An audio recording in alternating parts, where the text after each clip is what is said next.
So the first one in the list is going to be this gorgeous wandering Jew, also known as the Tradescantia zebrina. This has this beautiful purple hue at the back and very gorgeous silver, green and purple shades on top. So you just need to put it in water and they root very quickly and easily. So like within a week or two you will start seeing the roots coming out, and their roots are very delicate. So if you can see, this is the root structure right now. They're very ready for planting.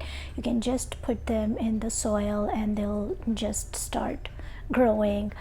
This plant is pretty easy to propagate. You can also propagate directly in the soil. So you just take snips of the stems of this plant, tear down the lower leaves and then pop it in the soil and they'll start growing. They're very easy to propagate and care. Diffused in direct sunlight, moist soil, and they'll do good. So this is the plant. Very gorgeous, very understated. I don't know why, but this is an awesome plant in your addition, and you can propagate it easily, make lots of plants from this one. Next one in my list is gonna be this Inthorium. This is a baby of this mother plant. I took a cutting from this mother plant and I put it in water, and this is the kind of root that grew. It's a very typical random section that has grown up into the roots. So you can see this is the one growing, and I can now pop it in the soil and this will start growing and I can make new plants out of it. So even Inthorium are pretty easy to propagate and grow in water. So I mixed a liquid seaweed fertilizer in my water when I start propagating, and every week for each of my propagations I change the water every week. I do not change it twice the week or bi-weekly or something. I change it every week, like every 7 days I change the water and I add the liquid seaweed fertilizer to it. So this is the kind of growth that is coming out. I use regular tap water. They are not the RO water or filtered water, the regular tap water, not kept overnight. It's directly put in these containers and just a little liquid seaweed fertilizer. That's it. If you don't want to use liquid seaweed fertilizer, that's perfectly fine. If you don't want to use it, they will still grow roots. It's fine. It might take a little bit longer, but that's about it. Nothing much to worry about. The next one is gonna be this awesome maranta plant, or the prayer plant. This is the one from which I took cutting. This was not doing good when it was like directly in the sunlight. I did the mistake of putting it directly in the sunlight on a south facing window, and then it started crisping off its leaves. So I took 2 of the cuttings and they have grown pretty substantial roots.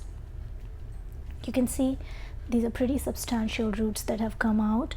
And what I did was I made sure that when I'm taking a cutting, it's like a node. So this kind of node from which 2 sections are coming out. So they have very good potential of developing roots because they have the root hormones in here, so they can produce roots. So I did the same thing with both cuttings. You can see this is also a node from which 2 sections are coming out, and this is the root that it has developed. I can now put it in soil and they can also start developing just like a regular prayer plant here that I have.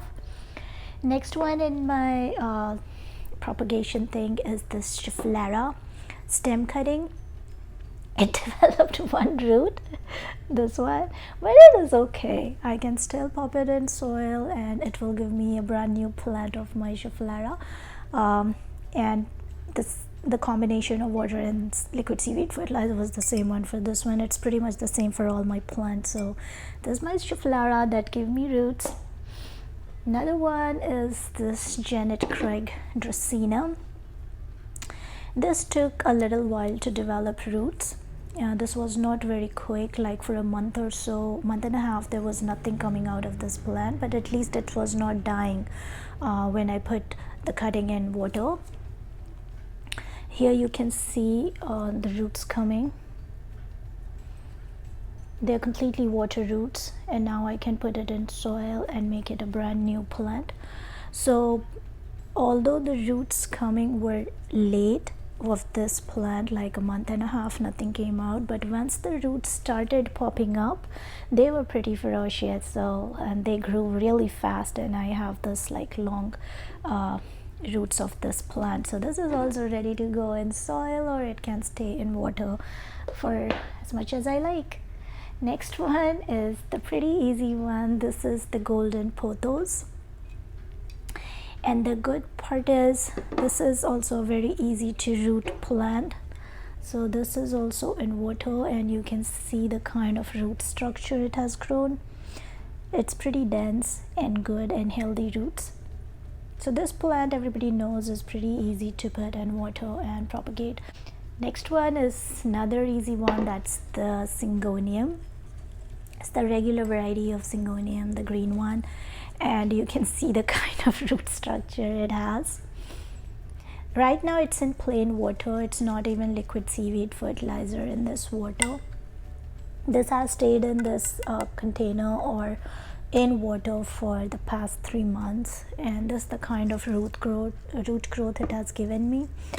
So either I can leave it in water because the roots have grown pretty large and I don't know if it will survive in soil now, or I can take snips of it, like some stems, and pop it in soil and see if they can take growth in soil now. But right now this is the kind of root structure it has, so pretty easy to propagate.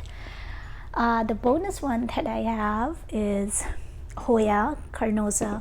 So I got a cutting from one of my friends of this Hoya plant. It was a long this big of a stem cutting that I had, and I made multiple cuttings out of it, and I popped it in the same combination water of liquid seaweed fertilizer and regular tap water, and you can see the kind of root it has taken. It took 1.5 to 2 months to grow this kind of roots. It's now ready to go in soil, and I also see some new leaves coming out. If you guys can see this is a brand new leaf, and there are also a couple of very short tiny leaves coming out. So really excited about it. I'm going to put it in a terracotta planter so that it gets really good water evaporation rate, and rest everything I'll keep as it is. So I was really excited by the kind of root growth coming out of it. Again, this was not a very quick root grower like you might see in Syngonium or the Pothos or maranta or Tradescantia. They're pretty quick root growers. They will start showing you growth very quickly, but the likes of Hoya, dracaena, schefflera, they show their root growth very slow, but once they start growing, their roots are very ferocious and they grow big. So that's the kind of propagations that I did. So that was the video, guys. Hope you liked it. If you did, then please hit the like button, and also consider subscribing to my channel if you haven't done so already. Thank you. Thanks for watching. Bye bye.